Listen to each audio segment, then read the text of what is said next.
Hi, this is Gerald Clark with you on June 18th, 2017. Wanted to say thank you to all those who've continued to support my work on social media and YouTube and Facebook in particular. And I want to give you a little history on my relationship with social media. It's actually kind of funny. And I see this in my son Matthew as well. Anyway, back when I was an exec in telecom, this was 2000 and forward, we were told basically you don't participate in social media at all, because as an officer of the company, if you said anything about the company or its ongoings, you could be liable for insider trading information. So that just wasn't something that we did. And so that's kind of the first caveat I had about my relationship with social media. The second was I also knew at the time as an engineer that all traffic on the internet went through domain name servers that were essentially channeling all traffic in Virginia and wherever they were hosting these things. So the idea that anything was ever private on the internet when somebody could channel it through a specific place and record it was just not a reality for me. So I've never seen the internet as private in any way, shape, or form. And kind of really not being that social, didn't really want to share that much. So back in 2013, when I first did the George Norrie show in August, he asked me if I had a Facebook or a web page or anything, and I said, no, because I didn't. I actually did not participate in social media at all until probably shortly thereafter, when I realized that's how everybody connects. So, but it was pretty funny. So by the second show I did with George Norrie on Coast to Coast, I think it was in December of 2013, I think it was. I still didn't have a web page, and he brought it up again, and I was like, oh, okay, that's it. I guess I have to have one. So that's when I started messing around to get a web page on stuff. Even though I had done some stuff in the past with some web pages and some business that I had, it just, I don't know, it just didn't seem like something I had to have to write a book. So anyway, and being more of an engineering temperament, I spent most of my career behind a computer or what have you, designing, even though I have to say, in the Army as a chief warrant officer, I had team responsibilities, but as a warrant officer, I wasn't really required to manage people, even though I had lots of people interactions. But once I moved up from being a design engineer into, I don't know, kind of a director, and then ultimately as a VP of engineering, I did run teams, and I did that for about 7 years, where I had some great teams at several of the companies I had. And the difference for that, for me, relative to the Odyssey Key and the Go funding campaign that I started to create that movie, is that at all my startup companies, I had funding to hire and buy equipment and do all the things that were required. And startup companies were kind of unique that way. They generally were pretty fat on research and development funding. So, and that's where I really was interested. So what I decided to do, I tried to do a Facebook Live today, and for some reason, it will not recognize my microphone. And we looked into this, it was like, okay, we knew we could do it with other tools and with devices, but I really don't have a phone or a tablet or any of those kind of devices, so I don't really do that, that kind of social media. Anyway, so I'm looking into that, and if I have to upgrade some existing tools to occasionally do a live feed, I will, even though probably wouldn't be my preference. Okay, so I'm gonna answer some questions that people had today, just randomly looking through my Facebook page and YouTube channel. And I have to tell you, occasionally I do drop out of, I actually do more than just stop doing social media. I actually pull a Timothy Leary every once in a while, whenever I need to, and I'll drop out and turn everything off and tune into what's going on in the now. And then once I find out what needs to be dealt with, then I turn back on. So, and there was a lot of that went on in the last 20 or 30 days. A lot of changes in our lives and things like that. So there was a lot to attend to in the now. With that said, somebody asked me, and I'll start out with some superfluous questions and then maybe get into some deeper ones. Somebody asked me about hoodie sweatshirts that we talked about at one point. We set up a Redbubble channel with the keyword 7th Planet. It's one word. And you can find our offerings there. And essentially, as I was working on character development for the Odyssey Key and working with Pat Broderick, I paid for some artwork. Some of those character prototypes are there on the site as well as a few other logos and things like that. And we'll put more up there. But if we start seeing people support that, we'll offer a lot more. So there's a lot of different ways you can get one of those. You can get on a cup, a shirt, a pillowcase. You can put those logos on just about anything. It's amazing these days. So to reiterate, redbubble.com and look for 7th Planet. Okay, so the next question I have is from Edward Baxter. And he sent this to me on YouTube. And he basically wanted to know if I had run across Madame Blavatsky and some of her writings about theosophy. And I have, and I actually have to say, between her and Manly P. Hall, there's some pretty deep esoteric stuff there. And there are a lot of links between Egypt, Sumer, and the Central American cultures like we did in the Anunnaki series, or specifically the Mesoamerican in Mexico.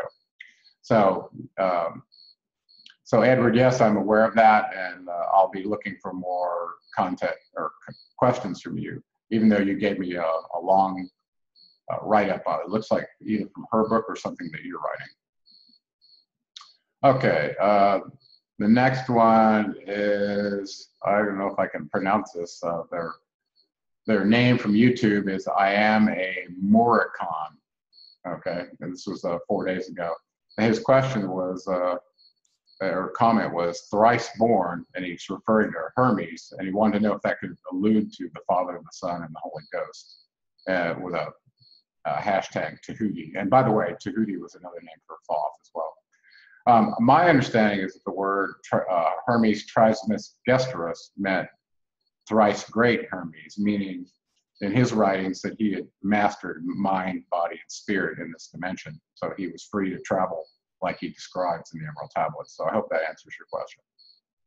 Okay, and then Georgie Marinov 5 days ago asked me, how come that books and movies are still beating around the bush, whoops, and not stating in a direct way who created the modern human? I'm not asking who made changes and downgrades, but who was behind the blueprint. That's actually a very good question, and I brought this up many times. And from my research and the concept of life as we know it, you can think of it as the seeds of life in all their various forms. It seems like there was an original source for the seeds of life that created what we call the holographic universe. But at the same time, there were people that came and beings that came after it that were geneticists that not only could modify the seeds of life, but could cause them to adapt and create new life. So it becomes very blurred as to who the originator was. But my premise is the creator of all created the original seeds of life that then were modified by later beings. I hope that answers your question, Georgie. It's a very deep question. I get you. I feel you on the blueprint. And I think a lot of it, ultimately, if we had the kind of DNA that would go back the millions of years that would be required and have the experts that could look at that, they could probably make the connections, but that's a pretty far stretch. Okay. The next one's from Michael Gustafson about a week ago. He says he read a lot of both Sumerian and Vedas and the Bible, and he just read them as a historical document. And he says, I've never heard the name Nibiru as the destroyer. Since then, much more has been translated. And he basically wants to know do I find that the word Nibiru and Marduk were synonymous, and how are they connected with the evil wind or the destroyer? So in the first of all, in the Etzel documents, the Oxford digitized cuneiform library database, you can't look at NIBIRU and you won't find it. But if you leave the I out, the second I, you'll find Nibiru. It shows up a lot that way. And I'm not sure why their translation came out that way, but also in the Enuma Elish, Marduk did replace Nibiru with his name. So there's oftentimes the case that Nibiru and Marduk are seen as the same. I think, you know, one label's as good as another. But the evil wind that's associated with that could have to do with solar radiation, could have to do with CMEs, lots of other outgassing, plasma arcs that are created, who knows. But there was another reference to an evil wind in the earlier Sumerian documents where they were talking about destructive weapons creating an evil wind, like basically a nuclear wind, a winter type event. So let's see, the next one I'll do, and I'll probably keep this short so I can answer more questions, is from Zach C. about a week ago. He wants to know where I think Hades fits into the picture and why he's not mentioned in the Sumerian pantheon. Okay, I'll do the best I can on this one from my memory. And if you have a genealogy table, it helps to have this in front of you. But Hades in the Greek culture was considered the god of the underworld. And in the Sumerian records that we have, these places where Inanna went to visit, Ereshignal in the netherworld or the underworld, this seemed to be a place where energy transfer was managed with the avatars. It's very bizarre. But so in that account, before Hades, which was a Greek name, we have Nergal married to Ereshignal, and he's the prince of the underworld. This role wasn't unique just to him. Tammuz Dumuzi also went to the underworld, and because of his relationship with Inanna, he ended up being killed and somehow brought back to life, and he occupied the netherworld for 6 months of the year, and he was the vegetation god. So when he came out in the spring, it was time for, you know, growth again. So that's one of the affiliations he had as well. So I think Hades could possibly have been, if like all the other major Greek gods that we have, he could be Nergal. Okay, well that would mean, and you can look at the genealogy table, I believe that puts him as one of the kids of Enki. So I'll have to look at, I'll look at that again. Actually, my genealogy table is just behind me in the hallway. I'll have to go look at it. But I believe that's the case. And I think he was also called Metatron in that one. So that's all the questions I'm going to do just real quickly for now. And I'm going to post this up to Facebook, and then I'll respond to any questions best I can.